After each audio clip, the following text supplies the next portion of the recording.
So the father divided it up, and he gave it, and the younger received his portion. Verse 13, and not many days after that, the younger gathered together all that he had, and he journeyed to a far country.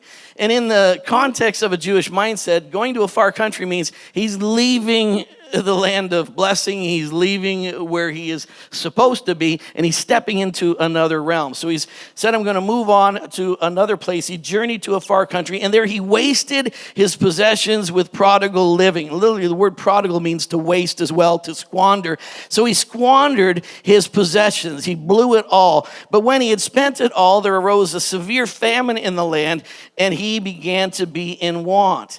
Then he went and he journeyed himself to he attached himself, joined himself to a citizen of that country, and he sent him into his fields to feed the swine.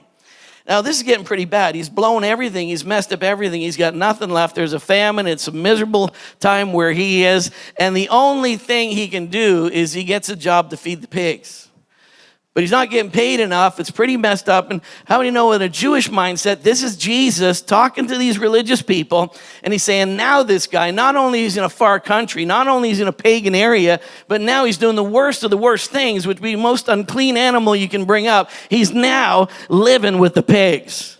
Not just living with the pigs, but the pigs are better off than he is.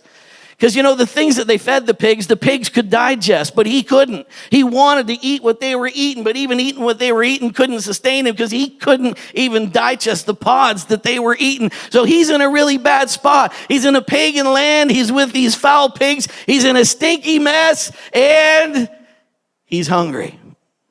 Here's a really good spot. You ready? It says, but when he came to himself, he said, how many of my father's hired servants have bread enough to spare, and I perish here with hunger? I will arise and go to my father, and I will say to him, Father, I have sinned against heaven and before you. I'm no longer worthy to be called your son. Make me like one of your hired servants. And he arose and he came to his father, but when he was still a great way off, his father saw him.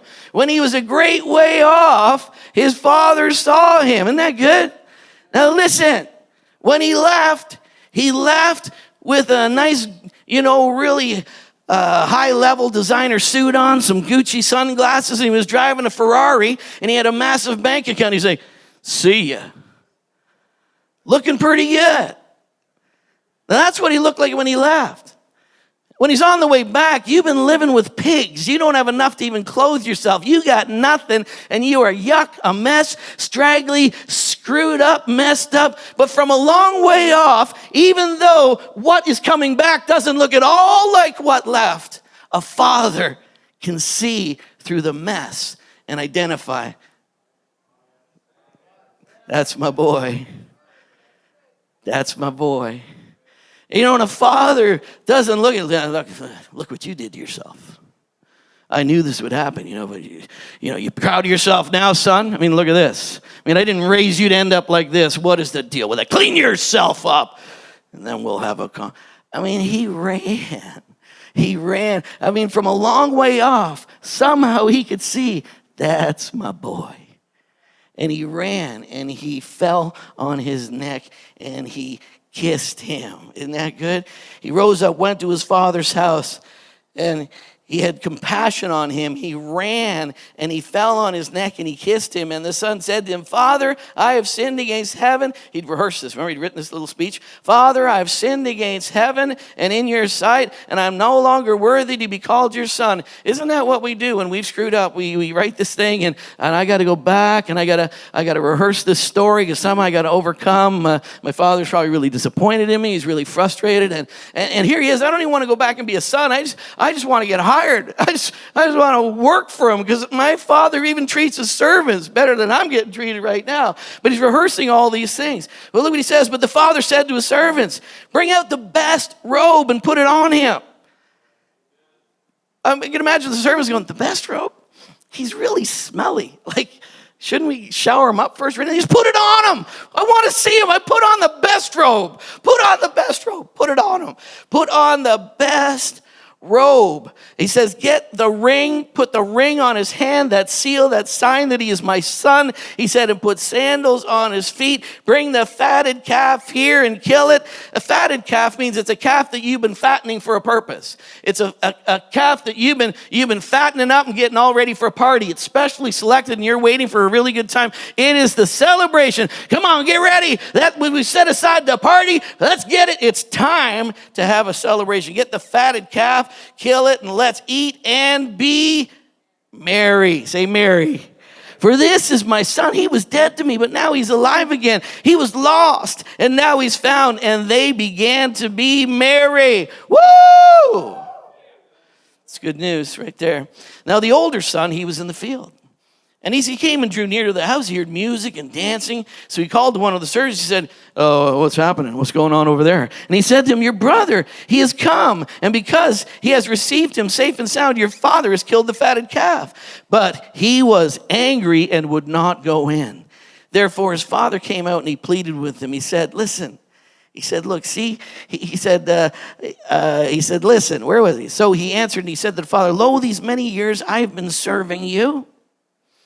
I have never transgressed your commandments at one time, and yet you never gave me a young goat so that I might make merry with my friends. But as soon as this son of yours, as soon as he comes home, who has devoured your livelihood with harlots, you killed the fatted calf for him." And he said to him, "Son, you're always with me.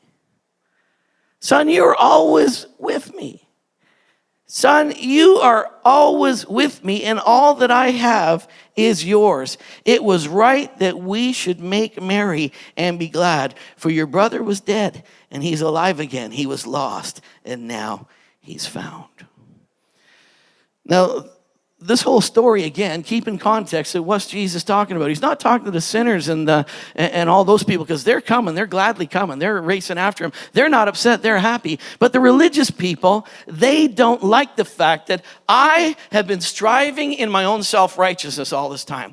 We have set up a whole list of rules. We've added a bunch more rules to it, and we add rules regularly that will keep us in a realm of purity and in self-righteousness. And now you go to people who don't even try to keep the rules. Their lives are a total joke and a total mess, and you let them come. You say, "Come on into the kingdom, welcome." And you don't just do that. You affirm that they are with you because you're eating with them. And if you're eating with them in their culture, that means you affirm who they are, you love who they are, you bless who they are. How can you do that? It's okay to minister to them and talk to them, but you can't hang out with them and eat with them. I mean, you're affirming who they are. I don't get this. It's just totally wrong. Going to look at 7 things. You ready for 7 things? Number 1, a couple observations from the story. Number 1, a good father, always a good father, and he's always going to operate in the realm of freedom. Say freedom. Freedom. You know, God is totally into freedom. It says, so he divided to them his livelihood. When the son said, "I want all my stuff and I want it now," he said, "Fine, you can have it." You know, the father is always going to operate in absolute freedom. He is not a control freak. And if you want a religion that controls you and binds you and keeps on telling you what to do, and you wake up every day and you get flogged over the head, smarten up. It's not in the kingdom. Because in the kingdom, it's absolute freedom. God always lays before you. God always shares with you. God always ministers to you. Deuteronomy 30, verse 19, "I've set before you life and death, blessing and cursing. Choose life." Choose life. Like he lays out before you. He lays out a beautiful manifestation of what it is and what it can be to be a child of God. But he's not going to flog you. He's not going to hinder you. He wants you freely to follow him. He wants you freely to embrace him. He doesn't want a living relationship that is shaped out of control. You gotta have absolute free relationships. And why can he have absolutely free relationships? Because of Proverbs 22, verse 6. Train up a child in the way he should go. Say child. Train up a child in the way he should go. This is a fantastic promise. Train up a child in the way he should go, and when he is old. Say child. Say old. If you train up a child in the way he should go, when he is old, he shall not depart from it. Now train, what does train mean? Train means to understand the slant or the bent that is in their life. For you not to make them submit to you, but for you as a parent to understand the call of God, the gift of God, the deposit of God in their life, and for you with the wisdom of God to pull out and forge out what is that beautiful deposit in that child. Give that child the realm and the freedom to be who they want to be, to express themselves, not to limit them, but to bless them, to honor them, and to cause them to enter into freely the wonderful gifts, callings, and things that are in their life. And, it is a great promise, because if you do train up your child, you might go through a time where you go, whoa, what's going on? But, this is a promise. When your child is old, those things, those seeds, they're going to come into expression. They're going to come into manifestation. And you keep believing, confessing, and praying. And don't ever get disappointed in your kids. It's so awful. I hate it. I get people who come to church and they go through difficulties. They go, oh, Pastor, I've been away for a few weeks. Why? Well, I screwed up a bit and I didn't want to disappoint you. And I'm like, where is that anywhere? Where is that rule? Where did you ever get that somehow when you screw up, I'm disappointed? Like when you make a mistake, Pastor disappointed. You screw up, Pastor disappointed. So next time you see me, you're going, where you been for a few weeks? Screwed up again, eh? Yeah, well, sit in the back row for a few more weeks and let's see if we could ever use you again. But where does that come from? Yeah, I can't tell you how many people you pastor and they go through a bit of a difficulty and they withdraw. It's because the devil puts shame on you. It's because this nasty world, strike one, strike two, strike three, you're out. Hey, how many know Tiger Woods? You know Tiger? What do you think of when you think about Tiger Woods? I think he's an amazing golfer, fantastic golfer. But something happened a few years back where it got all in the papers. I don't know what was really going on, but his wife chased him out of the house with his golf clubs and clubbed his car and beat in his windshield. So we knew it wasn't all happy in the Tiger Woods household. Then later on we found out he had a sexual addiction, so don't follow him anymore. Amen? Pretty messed up dude right there. If I was on a golf course, I'd ask him to help me with my slice, but then I would quickly pull away. Yuckadoo. Folks, we do that. We quit in people really, really quick.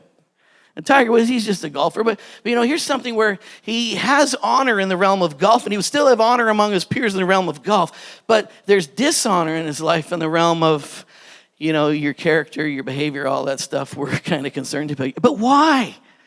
Why can't somebody screw up and fail like that and find themselves in a place where we're not going to heap you with shame? We're not going to heap you with guilt. We're not going to say you are now identified as a messed up dude. But why won't we be people who pray for restoration and pray for healing and then never see them after the flesh again, but only after Christ? If people can't find that in the body of Christ, if people can't find that here, then we're not representing the Father.